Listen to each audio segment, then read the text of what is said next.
Okay, Donna Goodman from the Earth Child Institute. Tell me, please, what your organisation is doing here in Cancun and what you hope to achieve here.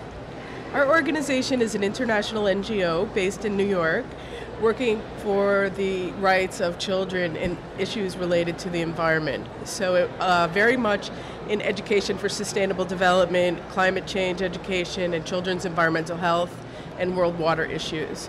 So what we're here, we're an accredited observer to the COP, a civil society observer, and we are advocating for children, working together with UNICEF and other UN partners. We had a side event yesterday focusing on Article 6, and it was in cooperation with UNICEF, UNESCO, UNEP, UNFCCC, the British Council, FAO, and the World Association of Girl Guides and Girl Scouts. And we talked about Article 6 in the context of children and young people as representing 2.2 billion people under the age of 18 on Earth today, who are a third of the global population and one half of many least developed countries. And Article 6, remind us what Article 6 Article 6 is an article to the Climate Change Convention which addresses education, advocacy, and outreach. And it is part of the New Delhi Work Program. And I'm really thrilled to say that a decision was reached by the parties this morning on Article 6, and it includes formal and non-formal education at all levels. And we were able to insert children and young people specifically into the text at the last minute today, which is something we've been working hard to do since Bali.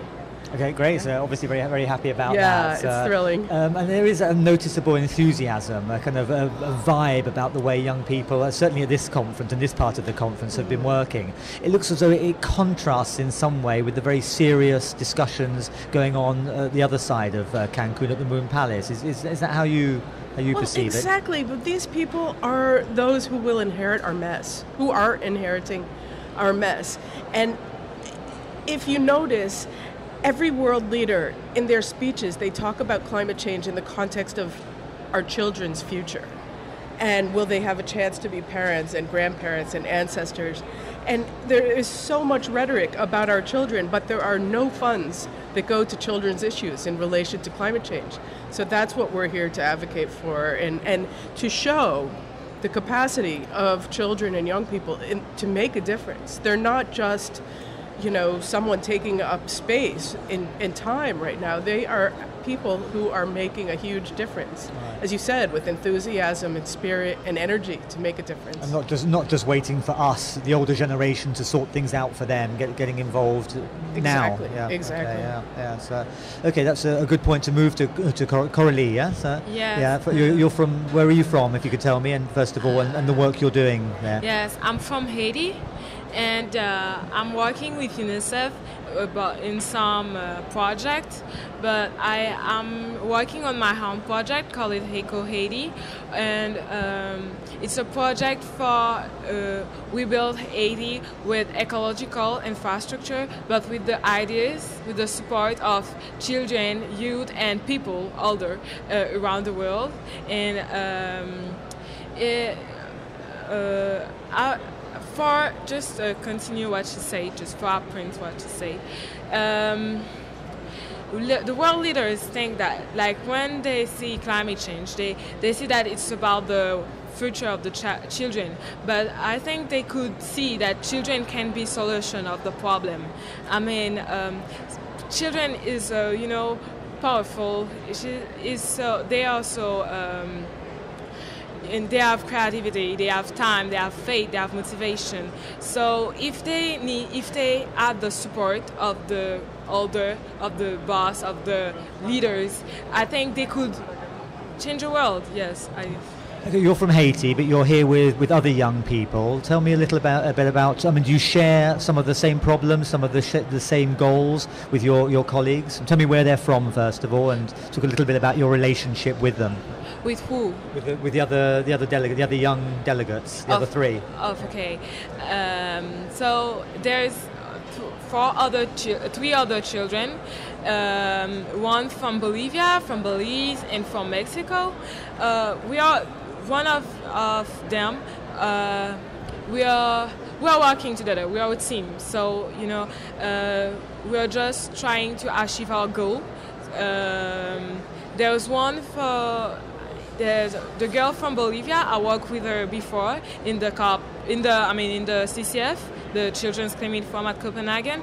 So it's a team. We are trying to, if someone can do that, another person who's going to do it for her and stuff. What would you like to see at the end of next week, at the end of this conference? What kind of progress? What would you like to see from this meeting? I guess I would like the COP16 to be a success. The processes of COP began. I wasn't born. I'm 14. I wasn't born. Now it's the 16 conference. So I think definitely time for negotiation. Not negotiation. Talk. The time of talking is supposed to be over now, and I think sometimes leaders made promise, they made decision, like for the Article 6, but it's not enough, because if they just say yes, I'm gonna do that, and they never do it. So we are happy that they want to do it, but now they have to do it, not just planning to do it. So at the COP16, I would like the leaders understand that they don't have to make promise. They know they want concretize, and I would like them to understand too that adaptation to climate change, actually for me, have to be their priority, because even if now we stop our emission, the consequence will still affect children around the world in Haiti, So it's my first expectation.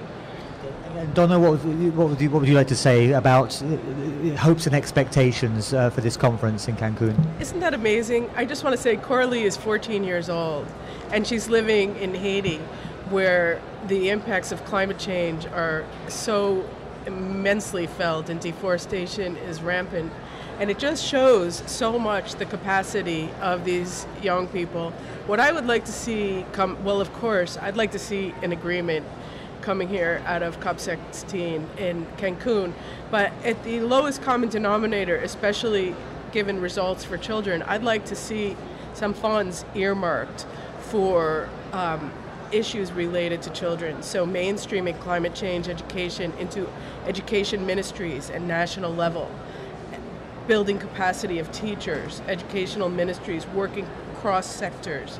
I'm going to the capacity building meeting at 5 o'clock is an open meeting, and they'll be talking about funds, allocation, and things like this. And so whatever we can do to help support parties to make good decisions and to understand the capacities of children, that's what we're here to do.